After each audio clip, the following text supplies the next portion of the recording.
بلوچستان کے صوبائی دارالحکومت کوئٹہ سمیت بلوچستان کے مختلف علاقوں میں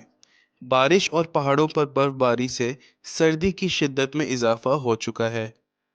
اور سردی کی شدت میں اضافے کے ساتھ ہی گیس پریشر بھی بالکل کم ہو چکا ہے، جس کے باعث عوام کو شدید مشکلات کا سامنا کرنا پڑ رہا ہے۔ باران رحمت کوئٹہ کی عوام کے لیے باران زحمت بن چکی ہے،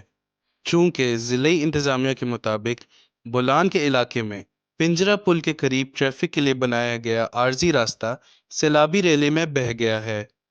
جس کے باعث کوئٹہ کراچی شاہراہ پر ٹریفک معطل ہو چکی ہے،